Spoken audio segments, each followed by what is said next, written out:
expansion of air with the lightning going through, so you're hearing that rumbling of thunder out there. And from time to time, we heard it here, what, about a half? Hearing it periodically all morning long. It woke me up this morning. As weather people, you're probably used to all of this, but this has got to impress you, too. No, you never get used to something. It's an unprecedented storm. It is going to be kids and grandchildren about the century. It's just unprecedented from what it's doing right now. Yeah, we'll be wearing T-shirts by the end of the week that say, I survived. Yeah, Storm of I mean, 93. a couple of days ago, 75 degrees. Yeah. Should have figured something was up then. Good marketing advice. Maybe I'll get on that. Yeah. Thanks a lot. We'll check back with the two of you just a little bit later. We're going to take a break right now, but Action News Stormwatch coverage thousands and thousands of people who are out of power. Channel 2's Susan Hooper is in our newsroom with more on the College Park situation. Hi. Hello. If you're out driving, we want to give you an idea of what it's like out there right now. Some of the biggest problems. Snow is covering lots of fallen power lines. We want everybody to be aware that there's potential danger, and if you see any down power lines whatsoever, make sure you just stay away from them. Tourists from Chicago had arrived when the weather was warmer. Lane is beautiful. The weather's typical of Chicago, though. Land is great, but the weather reeks. This is the view up Peachtree Street going south now. Oh, we got a little clear spot. We can see some of the tall buildings. Earlier we couldn't see those, and probably in another 30 seconds we won't be able to again. Remember that when power lines fall down, they can be still hot, still sparking, still able to electrocute you even though they are buried under the snow and you can't see them. Trees are falling down all around the area. We've got a report over by Georgia Tech that a tree is down on the road and a MARTA bus right next to that has slid sideways off the street. We have also a report that two of the old, like 100-year-old magnolia trees at the state capitol have fallen, have actually split right down the middle is what we're told, and are leaning up against the Capitol building. So it is treacherous out here. We've heard of carports blown away, and now look at this people right here just covering up with their coats. That's kind of odd behavior. She doesn't have it on. She's just covering her hair with it. Anyway, we're live in downtown Atlanta, reporting live. Jeff Dorr, Channel 2 Action News. I think, Jeff, in this kind of weather, any behavior is okay. Anything goes now. The being indoor behavior makes the most sense. Right. All right. Thank you, Jeff. Well, the snow is causing accidents all over Metro Atlanta and North Georgia. It seems like this one along I-20 east of downtown are just about everywhere. Now, these men thought they could make it with their pickup. Then they hit a slick spot in the road, and they had to be pulled out of the ditch. By 9 o'clock, wrecker operators were telling our Steve Gasquet that all this white stuff actually means green in their pockets. Stupid question, but I guess business is pretty good, eh? Real good. Now, what would you advise to people who head out on the road today? Stay off the road. Yeah. That's the best advice. Some people are trying to drive today. Our Michael Marsh is keeping an eye on traffic, and he joins us now live from Georgia 400 and I-285. Hi, Michael. We have to keep our heads down because of the wind gusts. I want to show you here, you have near blizzard whiteout conditions. You watch those traffic signals dancing on those wires up there. I can't tell from here whether they're actually on or not. The area that we're standing at, of course, is the Waffle House here at Georgia 400 and Holcomb Bridge Road. There is power here. There's 2 gas stations open on either side also. People are being very, very careful when they're on Georgia 400. We only saw one plow this morning, and that was going northbound. There was a road grader stuck off to the side southbound. He wasn't doing anything. So the only ruts that are in the road are where people were driving, and so they were staying in like one lane, like a little convoy. It is very dangerous and treacherous out here.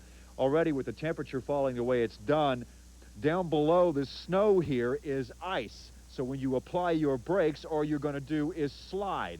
It's exactly what you don't want to do. There have been tree limbs coming down. You can see those here in the parking lot because of the gusts of wind. They were talking about Hartsfield 50-mile-an-hour gusts. We've had several of those up here, so much to shake this awning here. It's blowing and shaking the ice off of here. About to lose my hat. That'll give you an idea of what's going on, but there are people out here who are braving this stuff. Take a look at this.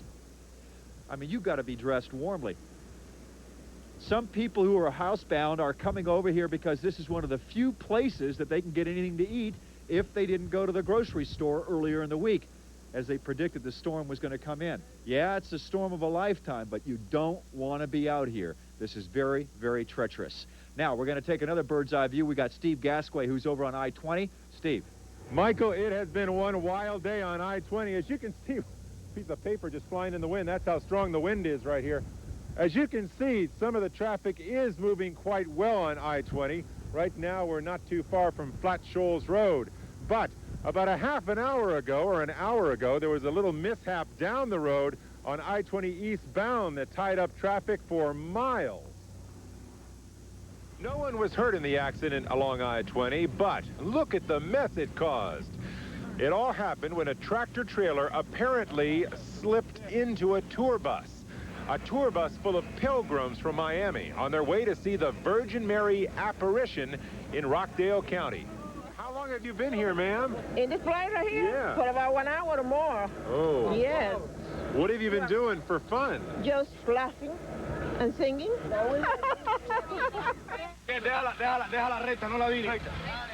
The people on the buses and in all the cars stranded nearby realized they couldn't wait for the tow trucks, so they set about to clear up this massive traffic jam themselves. And amazingly enough, they did it.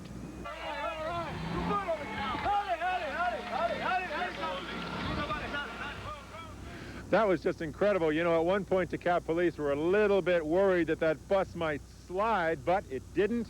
No one was hurt, and those people managed to clear up that entire traffic jam with just their muscles. It was incredible, and as one person there said, goes to show what people can do when they all get together and try to work on something in harmony. So that's the situation right now on I-20. We have some people doing what they can to help each other out, but you still have a lot of motorists on the road winding their way towards Atlanta, winding their way away from Atlanta. And, you know, one thing that you have seen again and again and again on I-20 are tour buses.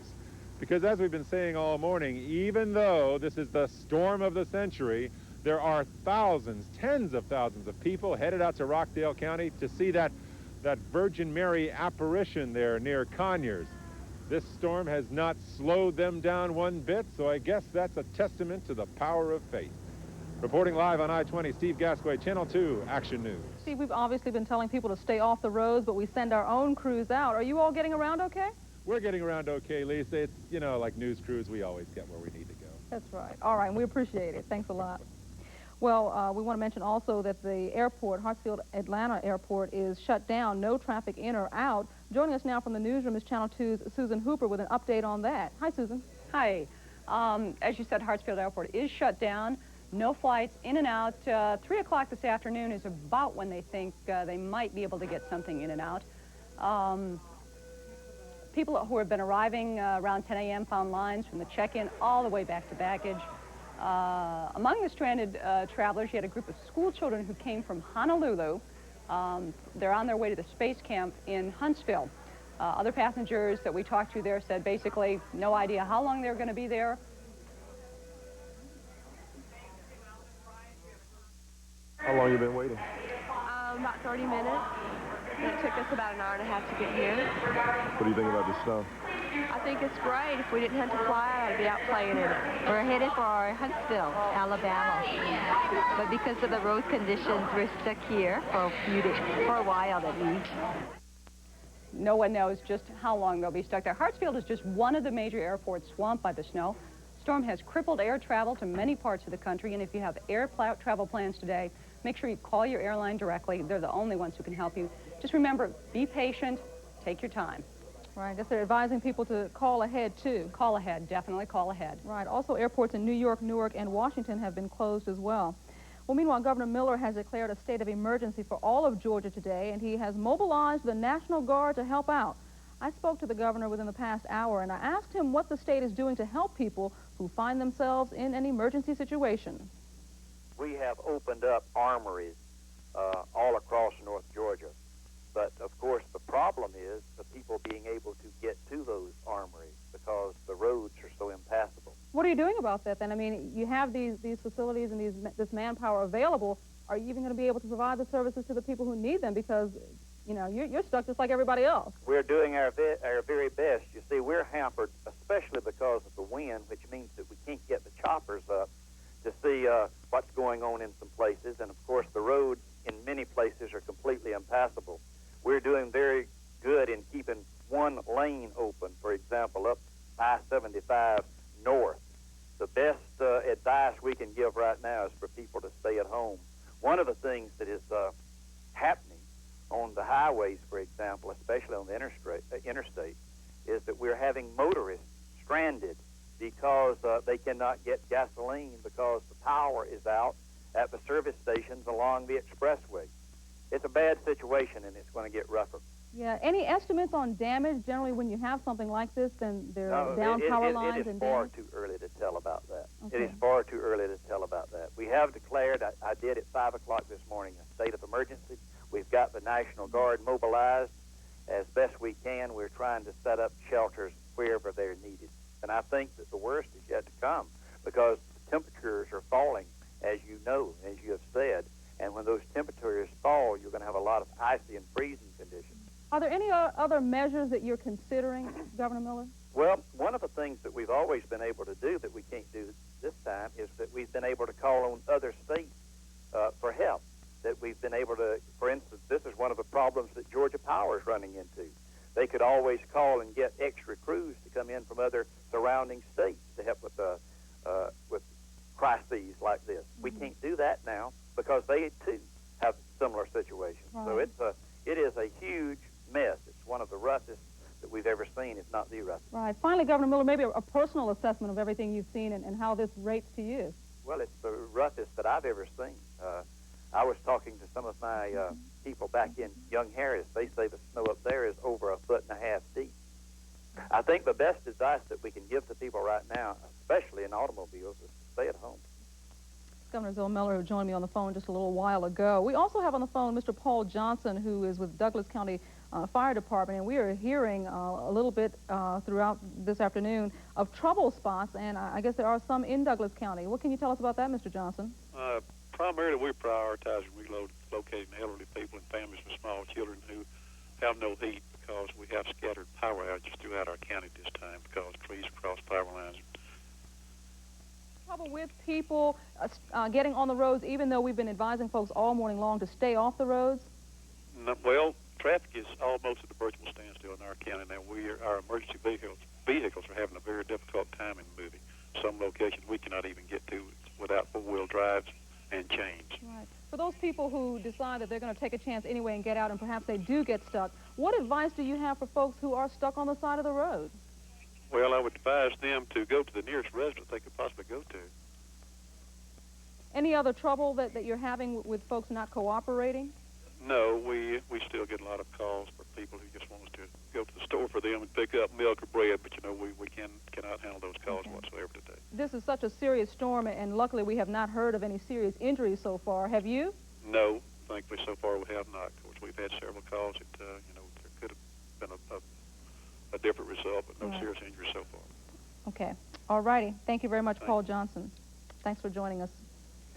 Well, the storm is wreaking havoc from the Florida Gulf Coast all the way north to New York City. There are accidents making travel hazardous all up and down the eastern seaboard. I-95 ground to a halt in Philadelphia this morning when two cars collided on a busy stretch of highway. And even though the northeastern states have more plows and equipment, the snow apparently still has the big advantage here. Drivers from Maine to Florida are being urged to stay off the roads today. Several Atlantic coast communities had to be evacuated this morning. High winds smashed huge waves into the shore at Ocean City, New Jersey. A few hundred miles to the north, hundreds of people have been evacuated along the south shore of Long Island. And deadly tornadoes hit the Gulf Coast of Florida last night. The storm is blamed for 4 deaths as high winds crumpled metal structures and sent flying debris. A 5th person died in an Alabama house fire. Authorities say he had overloaded his fireplace with wood to ward off the cold. Well, as we told you a little while ago, the storm is pounding the northeast and Atlantic coast states. Along Maryland's coast, the winds are gusting to near hurricane strength. Ocean City, Maryland is normally a summer vacation paradise, but this year there will be some extra spring cleaning once this storm passes. Reporter Brad Bell joins us now live from Ocean City. Good afternoon. Good afternoon. I wish I could say that it was good. You're right, there is going to be an awful lot of spring cleaning to do up here. The big concern in this area, and I should describe it, I suppose, is that it is a very long resort community. Ocean City is at the southern end of the barrier island. You move on up into Delaware to the Delaware communities of Bethany, Rehoboth, and Dewey. And there is an awful lot of very expensive property here, and that is the main concern. The weather we've had so far has been rain and those winds that you described. You can take a look out at the surf here behind me. It has been pounding the beach, and as it pounds, it takes sand away. This beach here has been very expensively repaired over the past few years. They've done a large beach replenishment and dune construction project to protect the buildings. And so far, it seems to be working. We've come to a peak high tide right about now, and the town is essentially passing the test because the water has not broached the dune. A little bit farther up the beach in Delaware, that's not necessarily the case. A different state, different budget, different planning. They have not done the beach work that's been done down here in Maryland, and they are expecting to have some severe property damage. One of those towns has people there have already been told to evacuate. Another one is under a voluntary evacuation plan right now, and flooding is going to be a major concern, and not just from the water that comes in from the beach. As I said, this is a barrier island. The bay behind it will fill up, and the water will come literally up through the storm drains and flood the town. So the situation is not good. This is quite a storm you set us up from Atlanta. Yeah, in fact, our weatherman here is calling it the storm of the century. Were people prepared for this down there, Brad? Well, there is only so much preparation that really you can do. As I said here, they've spent a lot of money on the beach. As far as boarding up windows and things like that, they don't really do that because the experience in the past has been that if the ocean wants to come in, it's not going to knock first. It just does come straight in. The people that have beachfront homes that were built, some criticize them for building those houses over the dune. Those folks are on their own, and they know what to expect. They watch these storms with a great deal of interest. They have a lot of money at stake. They're as prepared as you can be, but it's not something where you can sandbag or protect yourself that way. It's just a matter of waiting it out, and tomorrow morning we'll see what the damage is. All right. Thank you very much, Brad Bell, for joining us live. We want to go now to Bob Schmidt, who we have on the telephone. He joins us now from New York, and I believe that's one of the airports that's closed there. What's the situation for... Up near the Moreland interchange, and we found a road crew and a grader. They were making slow progress. In places, the snow and sleet was 2 inches deep on I-285. Well, we headed towards Moreland interchange. Going to go there and get all the ramps up there, the ramps and the bridges, overpasses, and try to get them cleaned up as best we can.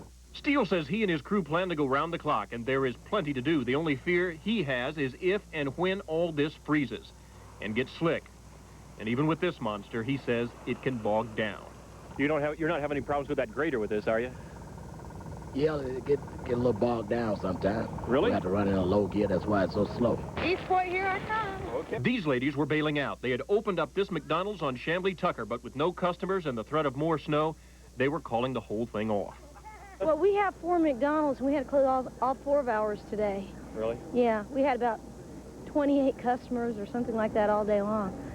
So. Well, was it because of lack of customers, also because maybe you're worried about your employees? Well, we're worried about our employees, you know, and there's really not that many folks out. This is my first time riding in the snow in my whole entire life. You've never been in the snow before? I've never been in snow because I've been in Savannah and Vidalia. Oh, my goodness. In Vidalia. So this is the first time I've ever seen anything like this at all. But at this Waffle House down the street, everything was nice and cozy. The food was hot, so they were serving it up as fast as they could. It's blizzardy. I've lived in Atlanta all my life, and it's not like anything I've ever seen. Why'd you come in here today? Because every other restaurant in the area was closed. I'd say this would rate probably at about a 5. Okay, on a 10? Well, yeah, on a scale of 1 to 10. Okay. Right. Well, now they say it's going to get worse.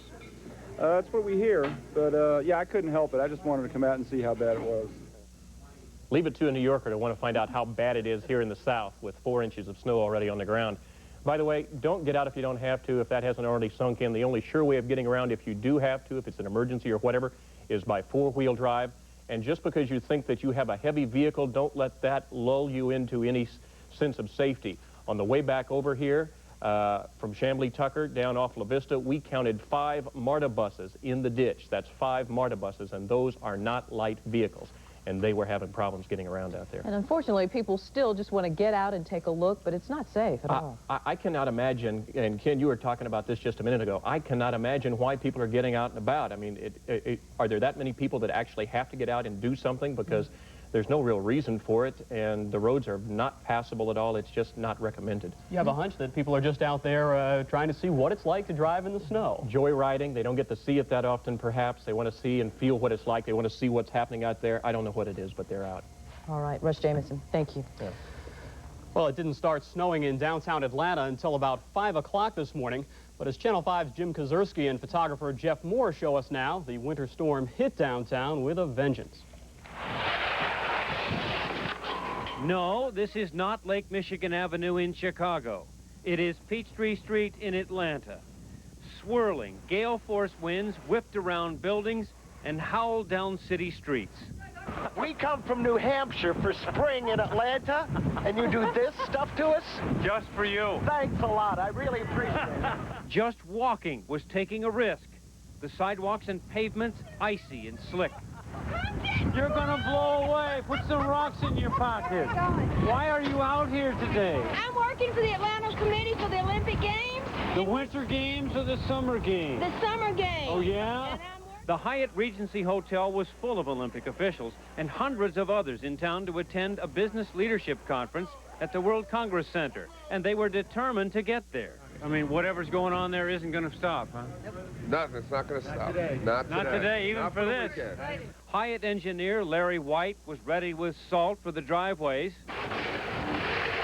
And Jeff Arms went to work with the snow shovel on the sidewalks. All right, all of you people out there, and you know who you are, who sat there and said this wasn't going to happen, that the weatherman was an alarmist. Well, it's happened. And you won't have to eat crow. Eat some snow, and there's plenty of it. The appearance of downtown Atlanta has been transformed by the blowing snow. This is what the downtown connector looked like about 9:15 this morning. Very little traffic and just one snowplow. This is Briarcliff Road in DeKalb County.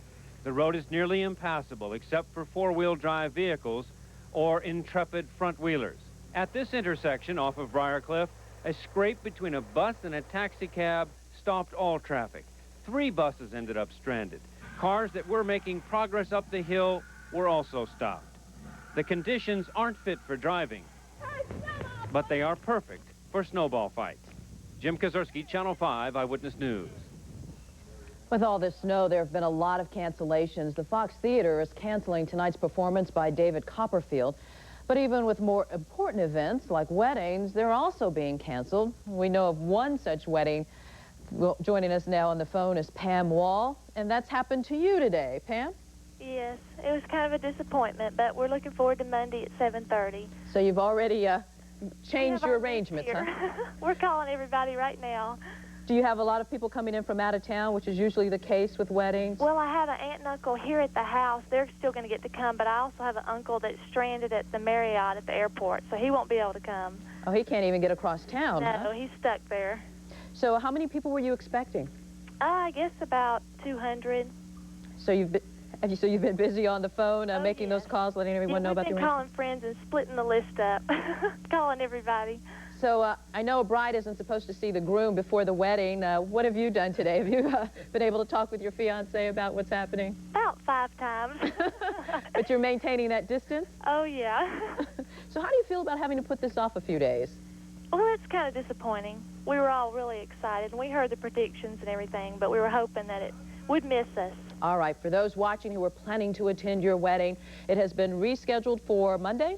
Monday night at 7:30. All right, Pam Wall, good luck to you. Thank you. And congratulations. Thanks. Bye-bye. We want to remind you that this is a special edition of Eyewitness News, so we will be bringing you expanded coverage up through 1 o'clock today. Then we will have updates during the breaks of the basketball games this afternoon. And as our team coverage of the winter storm continues at noon, we'll take a look at how folks are faring on the roads. Who found out the hard way. Driving's not good anywhere. Not on the interstates of snow and slush, not on in-town roads, where walking is a less frustrating alternative. Bob Whitman and friends know it all too well. They braved northbound I-75 and lost. That hat's not helping much either. It got your attention, didn't it? But not everyone's getting help, professional or not. It's every car for itself for those still rolling. I've been here for 20 years, nothing like this. I really think we need a tow truck. I mean, I can back out. It's okay. Not until the big melt will cars like the Whitmans be retrieved. The Highway Patrol says take note, stay home. Tom Corbin, Channel 5 Eyewitness News. The State Patrol says most interstates are passable now, one lane anyway, but it may start closing roads if the storm continues. Stay with us. Our coverage of Winter Storm 93 continues. Paul Osman will have a look at our extended forecast right after this short break. Florida, winds and blowing snow have closed airports up and down the eastern seaboard, and this is a devastating storm no matter where you live. The winter storm is having a major impact even where people are most used to awful winter weather. In New York City, blowing snow quickly turned into dirty slush, causing even Manhattan taxi drivers to slow down, and you don't see that too often. New York's airports are closed and hundreds of public events canceled.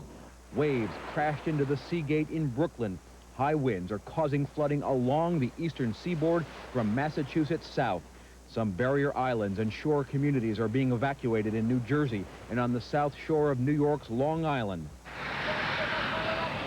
Farther south in Philadelphia, traveling is a crapshoot. Some drivers are making it, others are finding walls, and hundreds of other motorists are having to sit in traffic while the wrecks are cleared up. In Washington, D.C., blinding snow has virtually closed the nation's capital. All major airports are shut down. Historic museums closed for business. And even in the Sunshine State, residents are not getting a break. The storm has hit Tampa hard. The Weather Service is reporting 50 tornadoes in Florida, and the storms have killed at least 10 people there, including a 6-year-old girl. In the Florida Keys, winds have reached 109 miles an hour. Snow also fell in the Florida Panhandle. There are 6-foot drifts reported in Alabama. Power is out all over the southeast. Get a load of this number, 2.5 million people without electricity in Georgia, Alabama, the Carolinas, and Florida as well.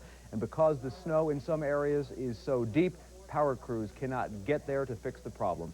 That is the latest nationwide. We are live in the newsroom reporting. I'm John Alston, Channel 2 Action News. John Alston, those were amazing pictures. We appreciate it. We'll be back with you later to update that situation. We've got on the phone with us now Carla Knight, who, if I can judge by the information I have here, you're in the South Metro area. Is that right, Carla? Yes, I am. Tell us where you are and tell us what has happened. Apparently you have had, well, it says it there on the screen. I'm sorry to chuckle, but it's just amazing. A truck, an 18-wheeler, has hit your home? Yes, I'm located over off of River. United States, southeast United States, and right now it's headed to the northeast. Yeah, there were estimates that we may have 3 feet of snow in some of the portions of the coastal portions of Virginia, 90-mile-an-hour winds, so that's hurricane-force winds possible on up the eastern seaboard.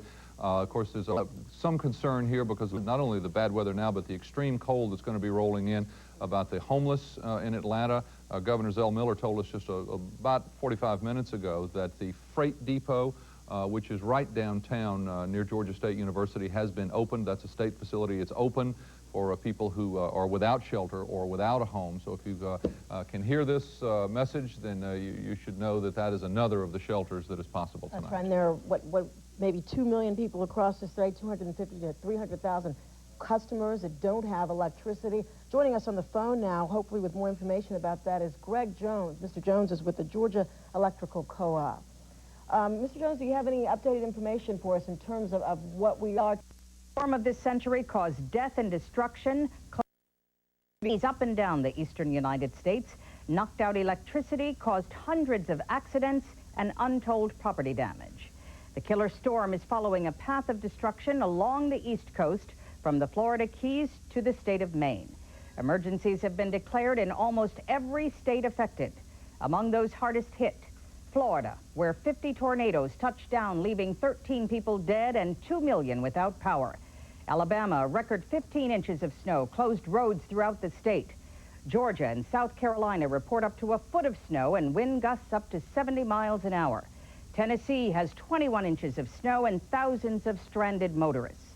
Coastal areas in North Carolina, Virginia, Maryland, Delaware, New Jersey, and New York all reporting gale force winds, floods, and beach erosion. And for some areas of the Northeast, the worst is yet to come. We have several reports beginning with Jim Wooten in Florida. The massive storm slashed across Florida with devastating fury. Tornadoes and gale force winds killed at least 12 people across the state, including one in Homestead, where Hurricane Andrew struck just last summer. It snowed in Tallahassee, and thousands in North and Central Florida are still without power, facing another freezing night. As of 8 a.m. this morning, I declared a state of emergency in 17 counties. Governor Childs activated his state's National Guard to evacuate thousands from low-lying Gulf coastal areas, and Air Force helicopters rescued stranded stragglers in Hernando Beach, washed deep inland this morning. When the first high tide swept in early this morning, this whole area was under 4 to 5 feet of water. When the next one hits a little later today, driven by these winds, the flood level is expected to be even higher than that. This woman's 8-year-old daughter spent the night in Bayport with friends. Now she's missing. We brought our boats. We got 2 boats down here, and they won't let us go through to help. So we don't know what to do. We're just sitting here. I'm checking all the buses as they come out. It's just scary. In Palm Beach, a tennis stadium was collapsed by the winds. In Fort Myers, mobile homes were destroyed. Those who escaped felt lucky. This is worse than the war I was in. It was unbelievable, the noise that I was making. It was a storm with no name, but the grief and destruction it has left behind will not soon be forgotten by those who survived. Jim Wooten, ABC News, Tampa. This is Al Dale in Atlanta. Everybody here knew the storm was coming, but few could have figured how bad it would be. The snow, combined with high winds, caused whiteout conditions, making driving hazardous and causing trees to fall onto power lines and through the roof of this house. I don't think I've ever seen a storm like this. Besides its intensity, the storm had something else unusual for this time of year: thunder. Well, and thunder and everything. This is the worst blizzard I've been in since I was in Kansas. Thousands of businesses failed to open, so the economic impact could be enormous. At least 150,000 homes in Georgia are without electricity tonight, and the governor has declared a state of emergency, ordering the National Guard to open armories as shelters. There were similar scenes around Asheville, North Carolina, where trees snapped under the weight of the snow. A man walking in the snow collapsed and was rushed to a hospital, a snowplow clearing the way for the ambulance. In Chattanooga, Tennessee, interstate highways became impassable as tractor-trailer rigs skidded and blocked every lane. Thousands of travelers found themselves stranded at Atlanta's airport, which closed at mid-morning. Despite the daunting temperatures, some of the hardier souls took advantage of a condition seldom seen in this town: enough snow to have fun in. Al Dale, ABC News, Atlanta. As the fierce storm made its way northward, snow, thunder snows, and hurricane-force winds became the major problems. For what's happening in the mid-Atlantic and northeast regions, we turn first to ABC's Chris Bury. The storm humbled the capital and covered it in half a foot of snow. At times, the nation's great monuments were barely visible. The great institutions ground to a halt. The Smithsonian museums shut down, an occasion as rare as the national treasures that tourists had hoped to see. Yeah, we wanted to hit the museums, and, well, everything's closed. What do we do now? Go back to the hotel and get a double Manhattan. Some took it all in stride, but to keep warm in the ice and cold, the homeless had only each other. Most people hunkered down at home, including the resident of 1600 Pennsylvania Avenue. Today, even the president played weatherman. A lot of people will be used to seeing snows at this magnitude, and I don't want them to get careless in it because behind the snow are very, very high winds. Those winds gusting to 70 miles an hour, and the snow crippled both National and Dulles airports. Amtrak stopped all East Coast train service south of Washington. From the capital to the coastline, the blowing snow and sleet made any travel treacherous. Snowplows could not keep up, and roads everywhere were dangerous. Near Ocean City, Maryland, hurricane-force winds whipped up 25-foot waves. Forecasters predicted still another storm and 5 inches of new snow tonight, making this the messiest March since Grover Cleveland lived here. Chris Bury, ABC News, Washington. This is James Walker in New York. When the snow began falling around 7 this morning, the center of the storm was still over Georgia. A few hours later, Broadway lived up to its name, the Great White Way. Visibility plummeted in the swirling snow, closing the 3 major metropolitan airports. That stranded some 1,800 passengers. In New York City, though, not everyone was put out. This is the most snow I've seen in at least 8 years. Wow, this is amazing. I've never seen snow like this. I'm coming all the way from South America, and we're expecting sunny days. You tired of this? I'm tired. I'm ready for spring. On Long Island, work crews moved tons of sand to shore up coastal barriers that had been severely weakened by a powerful December nor'easter. And where a seawall in Brooklyn had collapsed during that storm, a WABC reporter earlier today described this latest threat. The wind is really picking up. We're actually having trouble standing along here, and the waves are picking up as well. In New Jersey, authorities moved into coastal communities. If you feel you need to evacuate your homes, they urged residents to leave.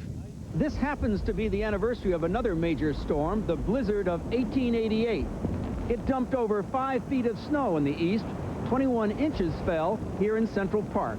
But with hurricane-force winds and high tides expected to hit the New York area around midnight, the worst may still lie ahead. James Walker, ABC News, New York. As the storm continues to churn its way up the East Coast, joining us now from the National Weather Service Center in Camp Springs, Maryland, is Wes Junker. Wes, it's almost springtime. Why in the world are we seeing this huge winter storm?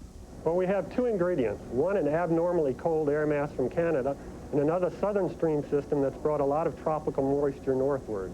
They've merged together over the East Coast and have produced a massive winter storm.